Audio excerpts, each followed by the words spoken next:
नमस्कार दोस्तों, आज फिर एक बार मैं आप लोगों के लिए एक रियल इंसिडेंट लेकर आया हूं। और ये जो इंसिडेंट है, ये जो सच्ची घटना है, ये आपकी रूह कपा देगी, ये आपकी आत्मा को भी झकझोर के रख देगी। इस तरह की डरावनी खौफनाक दो आत्माओं की ये कहानी है। मित्रों, ये जो स्टोरी है या ये जो रियल इंसिडेंट है, यह मैसूर का है। और मैसूर का एक बड़ा ही प्रसिद्ध जंगल है, एक फॉरेस्ट है, जहाँ उस जंगल के बीच में एक बहुत बड़ा कैसल है। कैसल यानी किला है, जो कि तकरीबन आधा खंडहरनुमा हो चुका है, लेकिन फिर भी लोग यहाँ पर घूमने के लिए जाते हैं। कुछ लोग जगह को एक्सप्लोर करने जाते हैं, कुछ लोग इसलिए जाते हैं कि ये पुराना एक किला है और इसके साथ हमारे देश की कई विरासतें जुड़ी हुई हैं। मित्रों, अब आ जाते हैं इंसिडेंट पर कि घटना क्या हुई। ये बात है 2008 की दोस्तों।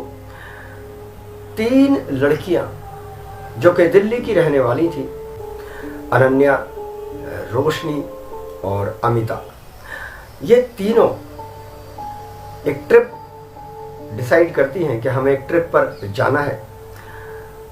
और मैसूर के फॉरेस्ट पे, वहाँ पर क्योंकि कैंपिंग भी होती है, विद परमिशन ली जाती है, उसके बाद आप वहाँ पर कैंपिंग कर सकते हो। मैक्सिमम 1 हफ्ते के लिए तक आप कैंपिंग वहाँ पर कर सकते हो। अगर आपको ज़्यादा रहना है, उसके बाद आपको दोबारा परमिशन लेनी पड़ेगी जो फॉरेस्ट रेंजर्स हैं उनसे। तो मित्रों, ये तीनों डिसाइड करते हैं, अमिता, रोशनी और अनन्या, कि हम ट्रिप पर जाएंगे और ये जो फॉरेस्ट है यहाँ पर कैंपिंग करेंगे, एंजॉय करेंगे, कुछ लुत्फ उठाएंगे। और जो कैसल है, जिसके बारे में इन्होंने सुना था कि वहाँ पर 2 भयानक आत्माएं रहती हैं, एक तो वहाँ के राजा की और दूसरी उस राजा के भाई की। अभी कैसे भयानक आत्माएं हैं, इसके बारे में तो आगे आपको, जब आप स्टोरी सुनेंगे, इस इंसिडेंट को सुनेंगे, तब आपको पता चलेगा। और जैसे जैसे आप कहानी में आगे बढ़ेंगे, आपकी रूह खुद ब खुद कांपने लग जाएगी। ये इतनी डरावनी, इतनी खौफनाक घटना है कि आप खुद सोचने पर मजबूर हो जाएंगे कि क्या ऐसा भी हो सकता है। बहरहाल, इस इंसिडेंट को स्टार्ट करने से पहले आप लोगों से बस छोटी सी गुजारिश, हमें सब्सक्राइब कर लें और कहानी को, स्टोरी को, रियल इंसिडेंट को एक लाइक तो ज़रूर देते हैं। अब क्या होता है मित्रों कि ये तीनों ट्रिप पर जाते हैं, अपना पूरा सामान वामान रेडी कर लेते हैं, सब तीनों की तीनों सहेलियाँ, फ्रेंड्स, और निकल जाते हैं ट्रिप पर। नियत तिथि पर ये मैसूर पहुँचते हैं। उस फॉरेस्ट का नाम तो हम आपको नहीं डिस्क्लोज करेंगे। उस फॉरेस्ट पर पहुंचकर, यानी वहाँ का जो एंट्रेंस है, वहाँ पर पहुंचकर ये सारा इन्होंने पहले से डॉक्यूमेंटेशन किया हुआ होता है, तो परमिशन इनको लेने में ज़्यादा प्रॉब्लम होती नहीं है। और रेंजर्स कुछ हिदायतें देते हैं, कुछ निर्देश, डायरेक्शंस इनके लिए होते हैं, जो कि हर एक के लिए वो देते हैं। कई लोग वहाँ पर कैंपिंग के पर्पज़ से आते हैं, तो उन सब के लिए उन्होंने ये कुछ डायरेक्शंस रखे हुए होते हैं। उन डायरेक्शंस को फॉलो करने की वो हिदायत देते हैं। और ये तीनों जो होती हैं सहेलियाँ, तीनों फ्रेंड्स होती हैं, वो उन इंस्ट्रक्शंस को रिटर्न रूप में लेती हैं, उन पर दस्तखत करती हैं। रेंजर्स के जो रजिस्टर्स होते हैं उनमें दस्तखत करती हैं और आगे अपने सामान के साथ चल देती हैं। दिन भर ये घूमते हैं इधर उधर जंगलों में। बहुत ही मनोरम दृश्य देखकर ये बहुत ही खुश होते हैं, क्योंकि दिल्ली के मुकाबले अगर आप मैसूर के जंगलों में इतने प्यारे मनोरम दृश्य देखोगे, हिरन देखोगे और तरह तरह के दूसरे जानवर देखोगे, तो आपको वैसे ही बहुत अच्छा लगेगा। अब मित्रों, ये क्या करते हैं, शाम होने को होती है तो ये अपना कैंप लगाते हैं। आसपास देखते हैं कुछ दूरी पर और भी कैंप जो है लगे हुए होते हैं। कम से कम 5 या 7 कैंप इनसे कुछ दूरी पर लगे हुए होते हैं, अलग अलग जगहों पर, क्योंकि दूसरी जगहों से भी लोग आए हुए होते हैं। अभी क्या करते हैं मित्रों, ये तीनों सहेलियाँ शाम होते होते कुछ लकड़ियाँ इन्होंने इकट्ठी पहले से करनी शुरू कर दी होती हैं, और कुछ लकड़ियाँ और इकट्ठी करके ये अपने कैंप के बाहर, जहाँ पर अपना तंबू लगाते हैं, कैंप लगाते हैं, उसके बाहर आग जला लेते हैं, बोनफायर, और वहाँ पर एंजॉय करते हैं, थोड़ा सा म्यूजिक चलाते हैं। नेटवर्क का जो आलम था यहाँ पर वो ये था कि कभी नेटवर्क आ रहा है, कभी नेटवर्क नहीं आ रहा है, यानी कह नहीं सकते किस जगह पर आ रहा है जंगल में, किस जगह पर नेटवर्क नहीं आ रहा। तो मोबाइल तो एक तरह से सेकेंडरी आइटम हो गया था इस जगह पर, प्राइमरी आइटम था एंजॉय करना। अब ये रात को अपना खा पी के सो जाते हैं, तीनों एक ही कैंप में सोते हैं। रात के 1:30 से 2 बजे के बीच एक इंसिडेंट होता है जिसमें एक आवाज़ बाहर से इनको तीनों को सुनाई देती है, जिसमें इन तीनों के नाम होते हैं। आवाज़ किसी आदमी की होती है, किसी पुरुष की, और वो कह रहा होता है, अनन्या, रोशनी, अमिता, मेरे पास आ जाओ, मेरे पास आ जाओ, मैं तुम्हें बहुत खुश रखूंगा। इस आवाज़ को सुनकर तीनों उठ जाते हैं, क्योंकि आवाज़ होती ही इतनी भयानक, इतनी हॉरिफिक है। तीनों उठ जाते हैं और एक दूसरे को देखते हैं, एक दूसरे से खुसर फुसर करते हैं। फुसफुसाहट इनकी चालू रहती है कि बाहर कौन है। गौर से देखने पर तो ये देखते हैं कि बाहर कोई दो आकृतियाँ, दो साए जो हैं वो खड़े हैं, और आवाज़ उसी ओर से आ रही है, अमिता, अनन्या, रोशनी, आ जाओ, मेरे पास आ जाओ, मैं तुम्हें बहुत खुश रखूंगा। अब ये तीनों बहुत घबरा जाते हैं। हिम्मत करके अनन्या कहती है कि बाहर चल के देखना चाहिए कि आखिर माजरा क्या है। रोशनी रोकने की कोशिश करती है, लेकिन अमिता कहती है हाँ, सामना तो करना पड़ेगा, क्योंकि जो यहाँ तक आकर हमें बुला रहा है उसको इस कैंप के अंदर आने में कितना वक्त लगेगा। तो इससे पहले कि पहल वहाँ से हो, निडरता यहाँ दिखानी पड़ेगी। अनन्या और अमिता हिम्मत करते हैं और जो चेन होती है डोर की, कैंप डोर की, उसको खोलते हैं और बाहर निकलते हैं। तो देखते हैं कि बाहर कुछ भी नहीं है। चारों तरफ नज़र दौड़ाती हैं दोनों। बाद में रोशनी भी बाहर आ जाती है और तीनों देखते हैं कि कुछ नहीं है। सामने जो कैंप लगे हुए होते हैं वो भी अपनी अपनी जगह पर रेस्ट कर रहे होते हैं, इसलिए वहाँ भी कोई हलचल नहीं होती। इधर उधर देखने के बाद थोड़ी देर बाद ये वापस कैंप के अंदर चले जाते हैं, चेन लगाते हैं, वापस कैंप का जो डोर होता है उसको बंद करते हैं और अपना सो जाते हैं। नींद तो कहाँ आती है, मतलब तीनों एक दूसरे से बातें करते करते इनकी सुबह हो जाती है। वही जो 2-2.5 घंटे ये पहले सोए होते हैं, 1:30 बजे से पहले, 2 बजे से पहले, वही ये उतना ही सोए होते हैं। बाद में इनकी नींद 4 बजे तक तो वैसे ही इनको नींद नहीं आती, बातें करते रहते हैं, क्योंकि तीनों इस डर, इस भय में तो थे ही कि आखिर वो आवाज़ आ कहाँ से रही थी, कौन था, क्या था। ये संशय की स्थिति अभी बनी हुई थी। ये रहस्य पर से पर्दा अभी खुलना बाकी था। मित्रों, सुबह जब होती है तो ये उठते हैं, बाहर अपना फ्रेश वगैरह होते हैं और उसके बाद अपना नाश्ता वगैरह करके ये अपने कैंप को समेटते हैं और इन्हें जाना होता है कैसल पर घूमने, यानी जो किला होता है वहाँ पर घूमने के लिए निकलते हैं। ये देखते हैं कि बाकी जो लोग हैं कैंप वाले, वो भी अपने अपने कैंप को समेट रहे हैं और आगे के लिए जंगल को एक्सप्लोर करने जा रहे हैं या फिर किला घूमने जा रहे हैं। ये भी तीनों सहेलियाँ रेडी हो जाती हैं बहुत जल्दी, आधे 1 घंटे में, और किले की तरफ बढ़ने लगती हैं। करीब आधे घंटे जंगल में चलने के बाद ये उस किले के पास पहुंचते हैं, जो करीब करीब अगर आप माने तो 45-50% खंडहर नुमा हो चुका था जगह जगह से। कहीं पर हालत ठीक थी, कहीं पर हालत जर्जर थी। तीनों उसके आसपास से पहले घूमते हैं, कुछ पिक्स लेते हैं, फोटोग्राफी करते हैं, और उसके बाद देखते हैं कि दूसरे लोग भी वहाँ पर आए हुए हैं घूमने के लिए और वो भी वहाँ पर किले की पिक्स ले रहे हैं। और कुछ लोग अंदर भी किले के घूम रहे होते हैं। तो ये लोग भी तीनों डिसाइड करते हैं कि थोड़ा अंदर का भी जो है मुआयना किया जाए, अंदर से ये जो कैसल है, किला है, ये किस तरह का है, ये फोर्ट किस तरह का है।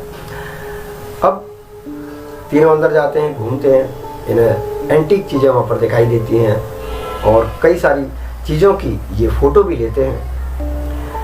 धीरे धीरे इन्हें पता नहीं चलता कि ये एक ऐसे हिस्से में चले जाते हैं उस किले के घूमते हुए, जहाँ के ये जब पीछे मुड़कर देखते हैं तो इन्हें कहीं पर जगह नहीं मिलती कि पीछे को किधर जाएं, यानी ये रास्ता इनका खो जाता है। एक तरह से ये ट्रैप्ड हो जाते हैं इस किले के अंदर, तीनों की तीनों। जब इन्हें लगता है कि यहाँ से रास्ता नहीं है तो ये दूसरी जगह रास्ता ढूंढते हैं। करीब करीब इन्हें आधा पौना घंटा हो जाता है, ये घूमते रहते हैं वहाँ पर, और इन्हें बाहर निकलने का रास्ता नहीं मिलता है। अब ये बहुत ज़्यादा घबरा जाते हैं, कहते हैं कि इस किले से बाहर निकले तो निकले कैसे। अब धीरे धीरे समय बीतता रहता है और शाम, कहते हैं ना जब शाम होती है धीरे धीरे तो अंधेरा एकदम फिर आने लग जाता है, छाने लग जाता है। और यही इनके साथ हो रहा था। पूरा दिन ये कोशिश करते हैं कि कैसे इस किले से बाहर निकले, पर निकल नहीं पाते। ये इसके अंदर ट्रैप्ड हो जाते हैं, फंस जाते हैं इस जाल में। अब ये जाल किसका था वो अभी आने वाले समय में इस इंसिडेंट में आपको पता चलेगा। जब धीरे धीरे किले के अंदर अंधेरा बढ़ने लग जाता है, इन्हें पता लग जाता है अब तो शाम हो रही है। इन्हें अब डर और सताने लगता है, अब भय इनके अंदर और व्याप्त होने लग जाता है कि अब क्या होगा। तीनों एक दूसरे के साथ हाथ से हाथ पकड़ लेती हैं और कहती हैं कि ये तो हम यहाँ बुरे फंस गए, हमने यहाँ पर आकर बहुत बड़ी गलती कर दी। धीरे धीरे अब अनन्या और अमिता थोड़े वो हिम्मत रखते थे तो उन्होंने खुद को भी और रोशनी को भी समझाया कि देखो मुसीबतें आती जाती रहती हैं, हमें उनका सामना करना चाहिए, कोई बात नहीं, हम कुछ ना कुछ हल इसका निकालेंगे, यों हिम्मत हारने से कुछ नहीं होता है। ये तीनों अब ये बातें कर रहे थे, तभी ये देखते हैं कि अब बिल्कुल अंधेरा हो चुका है। तो ये जो रोशनी होती है ये अपनी टॉर्च बैग में से निकाल लेती है और टॉर्च जलाती है। टॉर्च की रोशनी जब ये चारों तरफ मारती है तो देखती है कि एक बूढ़ी औरत एक तरफ को भाग कर गई है। बूढ़ी औरत का अक्स या उसका साया कह लें, वो भागती हुई गई है और रोशनी चीख पड़ती है उस बूढ़ी औरत को देखते ही। अनन्या और अमिता, जो कि शायद इन दोनों की नज़र उस तरफ नहीं थी, बुढ़िया की तरफ, तो ये नहीं देख पाए, तो रोशनी से पूछते क्या हुआ। तो रोशनी बोलती है कि अभी अभी वहाँ सामने से एक बूढ़ी औरत भाग कर गई है। ये कहते हैं तेरा वहम होगा, तू वैसे ही बहुत डर चुकी है, ऐसा कुछ नहीं है, यहाँ पर हम ही तीनों हैं और हम कोई ना कोई रास्ता बाहर निकलने का बना लेंगे। धीरे धीरे और टाइम बीतता है। अब इनके पास कुछ खाने के लिए जो कुछ बिस्किट्स वगैरह होते हैं उनको ये खा लेते हैं और सोचते हैं कि अब आज की रात तो हम देखते हैं, ऐसे हो सकता है हमें गुजारनी पड़े इसी किले के अंदर, कल सुबह हम कुछ ना कुछ रास्ता निकाल ही लेंगे निकलने का। तीनों एक जगह पर बैठ जाते हैं ज़मीन पर ही और वहाँ पर इनकी आंखें लग जाती हैं। वही रात के 1-1:30 बजे का समय होता है कि तभी दो मर्दों के साए, जिनमें से एक तो बिल्कुल राजा वाले गेटअप में था और एक मंत्री या सेनापति वाले गेटअप में आप कह सकते हैं था, यानी दोनों राजसी पोशाक में थे। ये दोनों वही आत्माएं थी जो एक राजा और उसका भाई इस ये जो किला था, यहाँ के राजा यही थे। अब ये जब तीनों इन दो सायों को देखते हैं तो इनके मुख से ये चीखना तो चाहते हैं पर इनके गले से आवाज़ भी नहीं निकलती है, गला सूख चुका होता है। ये डर के मारे तीनों की तीनों कांपने लगती हैं, एक दूसरे को कसकर पकड़ लेती हैं। तभी ये साए इनके करीब आते हैं। दोस्तों, ये कहानी हमें भेजी अनन्या ने और अनन्या की ही ये आप बीती है कि अनन्या और उसकी सहेलियों के साथ उस रात उन आत्माओं ने क्या किया। दोनों ही आत्माओं ने इन तीनों को बंधक बना लिया और रात भर इनके साथ जो दुराचार है वो दुराचार किया। इन दोनों आत्माओं ने उन तीनों लड़कियों के साथ रात भर दुष्कर्म किया और उसके बाद सुबह जब जो ब्रह्म मुहूर्त होता है 4 बजे के आसपास तक, तब तक इनके साथ ये दुराचार करते रहे रिपीटेडली और 4 बजे के आसपास ये दोनों आत्माएं गायब हो गई। इन तीनों को साफ एहसास हो रहा था कि इनके साथ गलत हो रहा है और ये दोनों साए गलत कर रहे हैं। अब मित्रों, तीनों की बहुत ही बुरी हालत हो चुकी थी। जब ये आत्माएं चली गई 4 बजे के आसपास, जब ब्रह्म मुहूर्त आया और ये आत्माएं चली गई, तब इन तीनों ने इस यहाँ से बाहर निकलने की कोशिश की, लेकिन उस कोशिश में ये काफ़ी, इनकी जो स्थिति थी वो तो दयनीय हो ही गई थी शारीरिक रूप से भी। लेकिन जब ये निकलने की कोशिश कर रहे थे तभी इन्हें एक बुढ़िया का साया, पहले तो वो रात को सिर्फ रोशनी को दिखा था टॉर्च की लाइट में, लेकिन अभी इस ब्रह्मकाल में वो जो बूढ़ी औरत थी उसका साया दिखता है। जैसे ही ये उस साये को देखती हैं तीनों की तीनों, अब इनमें इतनी शक्ति, इतनी ताकत तो बची नहीं थी, मानसिक रूप से भी नहीं बची थी और शारीरिक रूप से भी नहीं बची थी। तो तीनों वहीं के वहीं बेहोश होकर गिर पड़ती हैं इस विकराल भयानक बुढ़िया को देखते ही। मित्रों, जब इन्हें होश आता है तो ये एक गांव में होते हैं और लोकलाइट्स वहाँ के जो होते हैं, गांव के लोकल लोग, जब इनको होश आता है तो इनको पानी वानी देते हैं पीने के लिए। तो अनन्या इनमें से तुरंत पूछती है कि हम लोग कहाँ पर हैं और आप लोग कौन हैं। तब गांव के लोग बताते हैं कि हम में से कोई 2-3 लोग वो जो किला है उसके पास से गुजर रहे थे, तो उस किले के पीछे के हिस्से में आप तीनों को हमने मूर्छित अवस्था में, यानी कि बेहोशी की हालत में पड़ा हुआ देखा, तो तीनों को हम यहाँ गांव में लेकर आ गए हैं। अभी आप सुरक्षित हैं, ठीक है, कोई चिंता की बात नहीं है। अब इनको थोड़ी वो कहते हैं कि गांव वाले कहते हैं कि भूख लगी है तो कुछ खा लो, तो कुछ हल्का फुल्का इनको खाने को देते हैं। ये लोग खाते हैं, गांव वालों का शुक्रिया अदा करते हैं। गांव वाले इनसे कहते हैं कि अगर तुम्हें कुछ अच्छा फील नहीं हो रहा है या कुछ थकान महसूस हो रही है तो तुम यहाँ पे गाँव में 1-2 दिन रुक सकते हो। लेकिन गांव वालों की सलाह के बाद भी ये तीनों क्योंकि डर भी चुकी होती हैं तो डिसाइड करती हैं कि नहीं, आपका बहुत बहुत धन्यवाद, आपका बहुत बहुत शुक्रिया, आपने हमारी जान बचाई, हम बेहोश हो गए थे। और इंसिडेंट ये किसी को बताती नहीं है, कहती हैं कि पता नहीं क्या हुआ, हम मतलब रात में शायद डर गए और उस किले से हमें बाहर आने की वो कोई जगह नहीं मिली, कोई रास्ता नहीं मिला, तो इसलिए हम इतना डर गए कि हम अपने कॉन्शियसनेस खो गए और हम बेहोश हो गए। इतना ही बताती हैं। गांव वाले इनको तीनों को फिर जो फॉरेस्ट का जो मेन गेट होता है वहाँ तक छोड़कर आ जाते हैं, जहाँ से कि ये फॉरेस्ट से फिर बाहर निकल आते हैं और ये तीनों वापस दिल्ली की ओर रवाना होते हैं। तो मित्रों, ये कहानी थी जो अनन्या ने हमें भेजी। अनन्या ने बताया कि उसके और उसके दोनों सहेलियों के साथ उस रात उस कैसल में, उस किले में उन भयानक आत्माओं ने कितना बड़ा दुराचार किया और रिपीटेडली किया। तो इन लोगों के साथ ये इतना दर्दनाक एक हादसा हुआ था कि आत्माएं भी इस तरह का कृत्य कर सकती हैं। लोग विश्वास करें ना करें, लेकिन जिस पर बीतती है वही इस दुख को समझ सकता है। तो मित्रों, आशा करता हूँ आज का ये रियल इंसिडेंट आपके दिल तक, आपके दिमाग तक गया होगा और आपके दिल और दिमाग को इस इंसिडेंट ने झकझोर दिया होगा। दोस्तों, जाते जाते बस इतना ही कहूँगा, यदि आप तो सब्सक्राइब कर लें और इस रियल इंसिडेंट को एक लाइक हमारी हौसला अफजाई के लिए ज़रूर दे दें। मैं लेता हूँ अब आपसे इजाज़त, फिर मिलता हूँ एक नई वीडियो के साथ। नमस्कार।